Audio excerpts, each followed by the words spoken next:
આપણને શાસ્ત્રો અનુભવીઓ વારંવાર કહે છે કે સતત પોતાના સ્વરૂપની અંદર ચિત્તને પરોવવાનું. ચિત્તને શરૂઆતમાં જેમ કાચા રોડ ઉપરથી પાકા રોડ ઉપર જઈએ ત્યાં સુધી પહેલો ગેર ને બીજો ગેર ને ત્રીજો ગેર પડે, પણ પાકા રોડ ઉપર ચડી ગયા પછી ન્યુટ્રલ ગેરમાં ઢાળમાં ન્યુટ્રલમાં કરી નખાય, એ ગાડી ગતિ આવે પછી. સમજ્યા? એટલે ચિત્ત ને સંસારમાં હોય છે ચિત્ત, એમાંથી શરૂઆતમાં પોતાનામાં જોડવું એ થોડુંક કાઠું પડે છે, પણ અનન્ય પ્રેમ નિર્માણ થાય, સતત પ્રેમ નિર્માણ થાય પોતાના સ્વરૂપ લક્ષણને પ્રાપ્તિનો, તો ચિત્તને ધીરે ધીરે અભ્યાસ કરતા કરતા આદત પડે છે કે પોતાના સ્વરૂપને વધારે પકડી રાખે, સંસારને છોડતું જાય.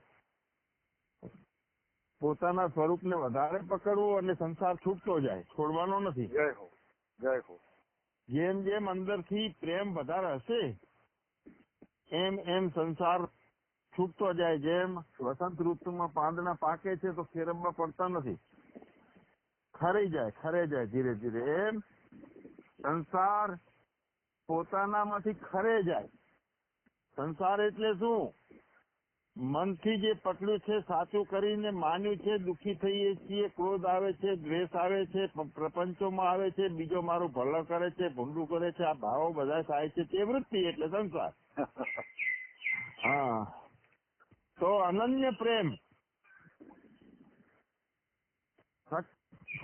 સખત પરમાત્મામાં ચિત્તને જોડાવા માટેનો અનન્ય પ્રેમ, અને અનન્ય પ્રેમથી પરમાત્માને પરાયણ થઈ જાય ચિત્ત, અને પરાયણ પરમાત્મામય બની અને પરમાત્મામાં જોડાયેલું રહે ચિત્ત, અને એ ચિત્ત જોડાયેલું રહે એના કારણે ચિત્તનું સામર્થ્ય એટલું બધું વધતું જાય છે, વિભૂતિ વધતી જાય છે, બળ વધતું જાય છે, ઐશ્વર્ય વધતું જાય છે, અને બધામાં એક આત્મા રહેલો છે એવી વ્યાપકતાનો એક ભૂમિકા તૈયાર થાય છે એમાંથી, સામર્થ્યમાંથી. એટલે પોતાનો સંસાર તો ક્યારે ખરી પડ્યો, સંસારની વૃત્તિઓ ક્યાં જઈ ખબર ના પડે, અને સંશય રહિતતા બધી નિર્માણ થાય. એટલે પોતાનું સ્વરૂપ વગર સંશયે જાણી લેવાનું. તો પોતાના સ્વરૂપને જાણવા માટે બધા બળ જોઈએ, વિભૂતિ જોઈએ, બળ જોઈએ, ઐશ્વર્ય જોઈએ, આ જે કઈ ગુણો છે એટલે બોધના સામર્થ્યના ગુણો છે આ બધા.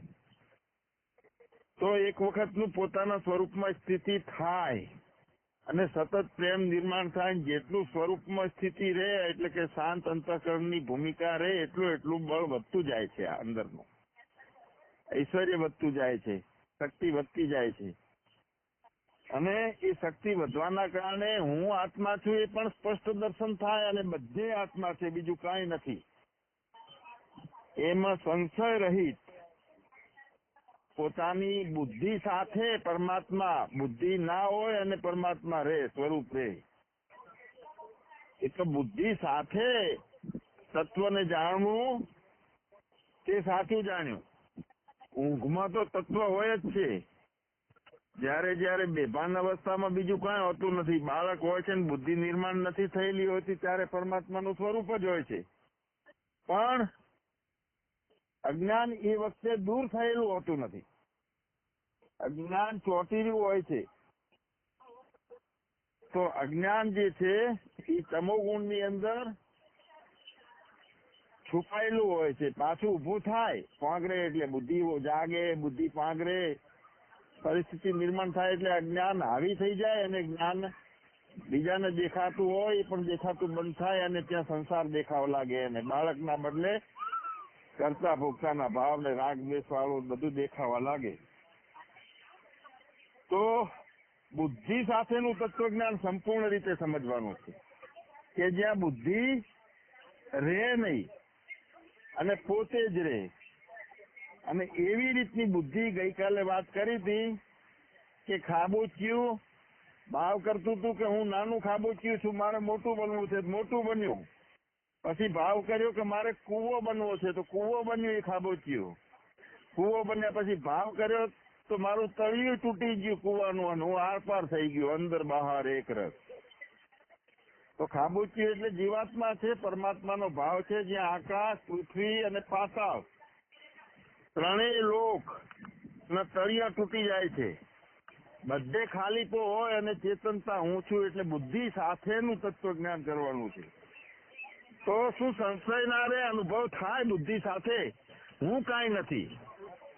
જાગ્રત અવસ્થા છે, સામે વિષયો છે, પદાર્થો છે, અને છતાં એ કાંઈ નથી. એની લકીરી બનતી ના હોય, ભાવના બનતો હોય, તો એને સંસાર સાથેનું જ્ઞાન, બુદ્ધિ સાથેનું જ્ઞાન, કે જેમાં બુદ્ધિનો લય થઈ જાય છે, પોતાનો સાક્ષાત પ્રાગટ્ય હોય છે. અને આવી રીતે જાણ્યા પછી પોતાના સ્વરૂપને ફરીથી સંસારમાં વૃત્તિઓ બનતી નથી. બનતી હોય તો પણ પોતાનું સ્વરૂપ લક્ષણ સદોદિત હાજરા હાજર છે, સાક્ષાત છે એવું લાગે. જય હો. તો આવું કોણ કરી શકે? એના માટે કેમ નિશાળો ના રાખી? જેમ 1 થી 7 ધોરણ ને 7 થી 12 ધોરણ ને એની અંદર ગીતા દાખલ કરે, ઉપનિષદ દાખલ કરે, એમ આના ક્લાસ ચાલુ કરે તો થઈ જાય. બધાય સ્વરૂપનું જ્ઞાન કરવા વાળા બધા નિર્માણ થઈ જાય? તો ના થાય. એની નિહાળો કેમ ના કરી? તો નિહાળો કર્યાથી કોઈ ફાયદો ના થાય. નિશાળો કર્યાથી આત્માનું સ્વરૂપનું જ્ઞાન થતું નથી. કેમ કે હજારો માણસમાંથી કોક જ એને પામી શકે છે. એટલે પામવાની તો વાત એ રહી, પ્રયત્ન કરે છે ને, એ હજારોમાંથી કોક જ કરે છે. અને એ પ્રયત્ન કરનાર જેટલા મુમુક્ષુ હોય, અંતઃકરણને મટાડ્યું હોય, સ્વરૂપનું લક્ષણને જાણ્યું હોય, એવો કોઈક જ પરમાત્મા પરાયણ થઈ અને તત્વથી બુદ્ધિ સાથે યથાર્થ રૂપે વિજ્ઞાન સાથેનું તત્વ જ્ઞાન, કે હું આવો છું એવું જ્ઞાન કરી શકે. હા, તો પોતાનું જ્ઞાન તો થઈ શકે, પણ પાછું જતું કેમ રહે છે?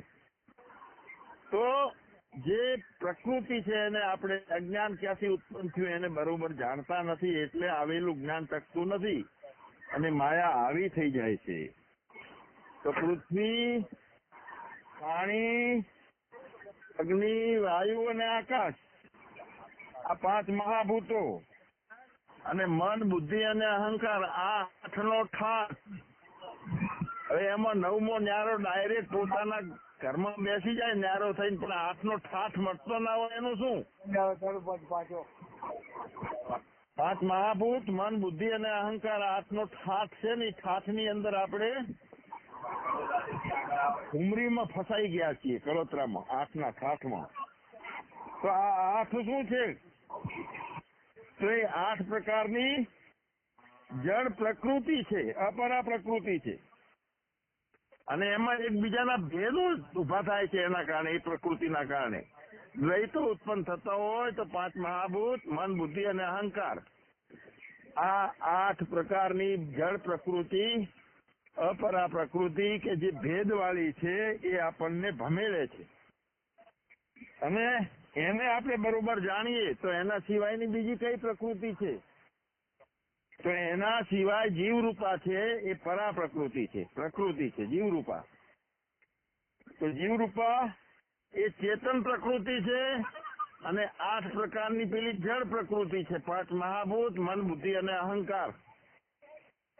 એટલે મન, બુદ્ધિ અને અહંકાર જે છે એ ચેતન નથી. આ મોટી ભ્રાંતિ છે, આપણે એને ચેતન સમજીએ છીએ. તો મન, બુદ્ધિ, અહંકાર પણ જળ પ્રકૃતિ છે. મહાભૂતો એ જળ પ્રકૃતિમાં આવે છે, અને અપરા પ્રકૃતિ છે, તે ભેદ કોના ઉભા કરાવે છે? કે આ 8 પ્રકારની પ્રકૃતિના કારણે જીવને ભેદ ઉભા કરાવે છે, દ્વૈતો ઉત્પન્ન કરાવે છે, ફસાવડાવે છે. હકીકતમાં જીવરૂપા જે છે એ પરા પ્રકૃતિ છે, પ્રકૃતિ જ છે, પણ ચેતન પ્રકૃતિ છે. એક જળ છે અને એક ચેતન પ્રકૃતિ. તો આ બધા પ્રકૃતિઓ, આ જેટલા જીવાત્માઓ છે આ પૃથ્વી ઉપર, એ 8 પ્રકારની ભેદવાળી પ્રકૃતિ અને જીવરૂપા જે છે અભ્યાસ કરીને બીજ બનાવે છે એમાંથી, અને નવા નવા જન્મો ધારણ થાય છે. કર્મના ફળો ઈશ્વર આપે છે. પણ એ જીવ ફસાયેલો છે અજ્ઞાનમાં, એટલે બીજો ઉત્પન્ન કરે રાખે છે, જન્મ મરણમાં ફસાય છે, નવા જન્મો લે છે, નવી યોનિઓ ધારણ કરે છે. એટલે પુનરપી જનનમ પુનરપી મરણમ પુનરપી જનની જઠરે શયનમ ઈ સંસારે ખલુ દુસ્તારે કૃપયા પારે પાહી મુરારે. હવે ભગવાનને પ્રાર્થના કરવા બેઠા છીએ કે આ સંસારમાંથી મને મુક્ત કરો, મારે વારંવાર યોનિમાં નથી આપવું. અને દ્વારકા જઈને મુકુટવાળા હારામાં હારા મોટા કૃષ્ણ ભગવાનની મૂર્તિ પાસે પ્રાર્થના કરો, આખી જિંદગી ઘસાઈ જાય તો કાંઈ મેળ ના આવે. પરમાત્મા દૂર માન્યો, દૂરી મટાડવા માટે પરમાત્માને કગરીએ છીએ, પણ એ તો પરમાત્મા કોઈના શરીરમાં ઉતરે સાક્ષાત થઈ. અને મેં દૂર નહીં હું, મેં દૂજા નહીં હું, और मुझको मिलने में देरी नहीं है. આવી ભૂમિકા જે નિર્માણ કરી આપે તો એ જળ જીવ ભૂતા જે છે પરા પ્રકૃતિ ચેતન છે, એમાંથી અજ્ઞાન નાબૂદી થઈ જાય તો નવો સંસાર ઉત્પન્ન, વારંવાર જન્મ મરણનું આ બધું ખેલો બંધ થઈ જાય. હવે અહીંયા કરવાનું છે કે જીવ ભૂતા ચેતન પ્રકૃતિને અંદર જ્ઞાન કરાવવાનું છે. આમ તો આ બધું જ પરમાત્મા બન્યો છે. જળ પ્રકૃતિ એ પરમાત્મા બન્યો છે, ચેતન પ્રકૃતિ એ પરમાત્મા બન્યો છે. પણ પરમાત્માને નામ રૂપ અને ગુણ રહી જાણવો હોય તો અન્વય અને વ્યતિરેકની જે યુક્તિ આપી છે, અન્વય એટલે ફલંગ, બધામાં ઓતપ્રોત, અને વ્યતિરેક એટલે ટુકડા. જેમ દોરો બધામાં ઓતપ્રોત છે અને બધા માળાના મણકા ટુકડે ટુકડે 108 છે, તો માળાના મણકા છે એમ જગત છે. તો આખું જગત જેમ ધાગાના માળાઓમાં પરોવાયેલો છે, એમ આખું જગત પરમાત્મામાં પરોવાયેલું છે. એટલે જગત છે નહીં, પણ પરમાત્મા બધામાં ઓતપ્રોત છે. એટલે પરમાત્મા સિવાય બીજું કોઈ કારણ નથી. અને આખું જગત જેમ ગોદડી સીવી હોય, એમાં ડિઝાઇન વચ્ચે મૂકી હોય, તો રૂની અંદર તાણાવાણા અને રૂની અંદર ડિઝાઇન બધું ગૂંથાયેલું. તો રૂથી નોખો ના પાડી શકાય ચિત્રને. ડિઝાઇન પાડી હોય વચ્ચે, એક ગોદડીની અંદર વચ્ચે કનૈયો મૂક્યો હોય કે ગણપતિ ભગવાન મૂક્યા હોય, તો ગણપતિ ભગવાન એ પણ રૂ ઉપર આકાર પામ્યો. રૂના ઉપર જ તાણાવાણા થયા, તાણાવાળાની ઉપર ડિઝાઇન બની. તો ડિઝાઇન એ રૂથી નોખી નથી, તાણાવાણા નોખા નથી, પણ બધું રૂમાં ગૂંથાયેલું છે.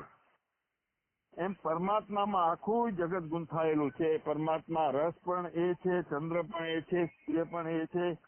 અને જેના જેના ગુણો છે, સૂર્યનો પ્રકાશ છે, ચંદ્રમાનું તેજ છે, જળમાં રસ છે, આ બધું પરમાત્મા બન્યો છે. શબ્દ પણ પરમાત્મા બન્યો છે આકાશનો. પૃથ્વી તત્વમાં ગંધ પણ તે બન્યો છે, પાણી તત્વનો રસ પણ તે બન્યો છે, અગ્નિ તત્વનું તેજ પણ તે બન્યો છે. અને આ બધું ભેગું થઈ અને પંચીકરણ થઈ અને દરેક જીવાત્માઓનું જીવન બન્યું છે એનાથી. અને એ જીવનની અંદર એ વ્યક્તિ ફસાયેલો તપ કરવા નીકળે, તપસ્વી બને છે, તો તપસ્વીનું તપ પણ પરમાત્મા બન્યો. બીજું કોઈ આખું જગત છે પરમાત્માની વિભૂતિ છે. જેટલા ગુણો છે એ પરમાત્માની વિભૂતિ છે. જેટલા ઐશ્વર્યો બન્યા છે, 5 મહા દેવોના ઐશ્વર્યો છે, તે પણ પરમાત્મા બન્યો છે. અને વિષયોનો રસ જે આવે છે ઇન્દ્રિયો સાથેનો તાલમેલ થઈને, એ પણ પરમાત્માએ પોતે ઉભું કર્યું છે. પણ પ્રકૃતિમાં પોતે ધારણ થઈ પ્રકૃતિનો સ્વીકાર કરી અને પરમાત્માએ બનાવ્યું છે. તે પરમાત્માને હું જીવ ભૂતા અજ્ઞાન વાળો ભૂમિકા ઉડી જાય છે, તો અહમ નિર્વિકલ્પો નિરાકાર રૂપો વિભુર વ્યાપ્ત સર્વત્ર સર્વેન્દ્રિયાણામ. હું બધે ઓતપ્રોત છું, બીજો પરમાત્મા નથી. તો તમે ના તમે પરમાત્મા છો, તમે ના તમે વિભૂતિ પણ તમે છો. અને એમાંથી ઉત્પન્ન થયેલા પદાર્થો અને અનુભવો જ્ઞાનો પણ તમે છો. એટલે કાંઈ નોખું પડતું નથી. માટી છે ઘડા પાસે જાય છે, માટી છે ગઢા પાસે જાય છે, માટી છે ઘડી પાસે જાય. હું જ છું. એમ સંસારમાં જાય છે, ઐશ્વર્યોમાં જાય છે, જેટલું જગતના ધારણ થયેલા પદાર્થોમાં જાય છે, વિષયોમાં જાય છે, પણ મારા સિવાય હું બીજે ક્યાંય જતો નથી. આવો એક ભાવ કે નોખી લકીરી બનતી નથી. આવી જેને ના બને બીજી લકીરી, એનું નામ ફકીરી. બધાય સંશય નાબૂદ થઈ ગયા હોય ને કોઈ ના રે પ્રશ્ન એ જ કૃષ્ણ. તો આવું પોતાનું નિધિ ધ્યાસન કરીને પોતાના સ્વરૂપને સંશય રહિત બુદ્ધિ સાથે પોતે છે અને બુદ્ધિ નથી, બુદ્ધિ હોવા છતાં જગત નથી, જગતે તે જ હું છું. તો આવું પોતાનું જે જીવ જે છે ને એની અંદર જ આ સનાતનનું બીજ પડ્યું છે. અને બીજ છે એ પણ પરમાત્મા બન્યો છે. કાલે વાત કરી હતી કે બીજ બની ડટાયો ભૂમે પછી કણસલે ભાળ્યો, ભોમ કણસલા વચ્ચે ડોકો જીવનનો જાણ્યો. બીજ થઈ તું ડટાયો, જીવન થઈ પરખાયો, ત્યારે પ્રભુ તને મેં મારામાં જાણ્યો. બુદ્ધિમાનોની બુદ્ધિ, તેજસ્વીઓનું તેજ. બુદ્ધિમાનોની બુદ્ધિ કઈ મટે એ બુદ્ધિ. સંસાર પકડે એ તો કળાઓ પકડે છે, લોકોના ગોજા કાપવાની હોશિયારીઓ પકડે છે, એ બુદ્ધિની વાત નથી. મટી શકે જેટલા સત્વગુણમાંથી ભાવો ઉત્પન્ન થાય છે, રજોગુણમાંથી ક્રિયાઓ ઉત્પન્ન થાય છે, તમોગુણમાંથી વિકારો ઉત્પન્ન થાય છે, બધા પરમાત્મામાંથી ઉત્પન્ન થાય છે અને બીજું કઈ રહેતું નથી. પરમાત્મા રહે છે એવો સદોદિત અદ્વૈત ભાવ કે જ્યાં બીજાપણું નથી નથી નથી, મારા સિવાય બીજું કાંઈ નથી નથી નથી. જય સચ્ચિદાનંદ. જય સચ્ચિદાનંદ.